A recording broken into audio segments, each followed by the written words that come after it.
Mais c'est ça quand tu es dédié à une activité et quand tu acceptes ce choix profond, quand ton âme et toi, vous acceptez de vous enraciner réellement au cœur de l'humain, c'est que t'as beau, comme tu dis, t'as beau être devant un PC, à travers l'activité à travers laquelle tu te dédies, encore une fois, peu importe l'activité, pro, perso, passion, créer un projet familial, de voyage ou que sais-je, tu vas pas pouvoir échapper à tes émotions. Et c'est ça le truc, c'est que pour, au-delà de faire de la thérapie, du coaching ou que sais-je, un des meilleurs moyens pour aller accepter d'exprimer nos émotions, nos sensations, notre vérité, toutes nos vérités intérieures, c'est par l'intermédiaire de quelque chose de concret. Où il y a des relations, tu es en relation avec le marché, donc t'es en relation avec des gens du monde entier en fait, par truchement des marchés financiers.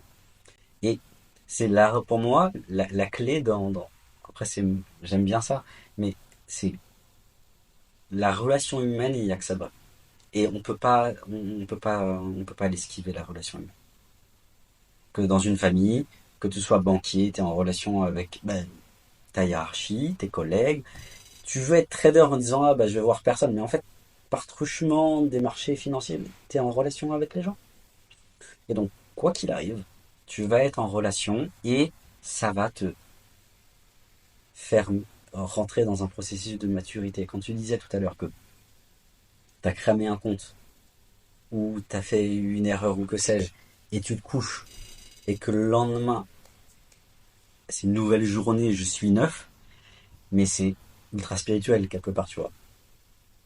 Combien de gens sont capables de, je sais pas, de cramer 5000 balles, tu vois, j'en sais rien, j'invente un chiffre, hein, mais de faire la pire erreur de leur vie, ce qu'ils considèrent comme étant la pire erreur de leur vie, et le lendemain matin, bon ok, j'ai fait cette erreur, c'est la mienne, je l'accepte, je l'assume, j'ai ma part de responsabilité, mais ok, la vie continue et je vais continuer dans ce chemin avec l'erreur.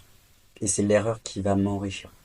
Et je vais m'aider de cette erreur pour passer au niveau suivant. Et je vais m'aider de cette erreur pour me connaître. Parce que si tu crames pas les trois comptes ou les deux comptes, t'es pas tu as moins d'expérience, tu vois. Et c'est ultra essentiel de pas négliger l'échec et au contraire, ça peut être contre-intuitif pour beaucoup de gens, c'est d'aller vers l'échec, d'essayer de provoquer l'échec. C'est comme si je te disais, bah, aie l'intention de provoquer un échec. Mais en faisant le maximum que tu peux pour réussir.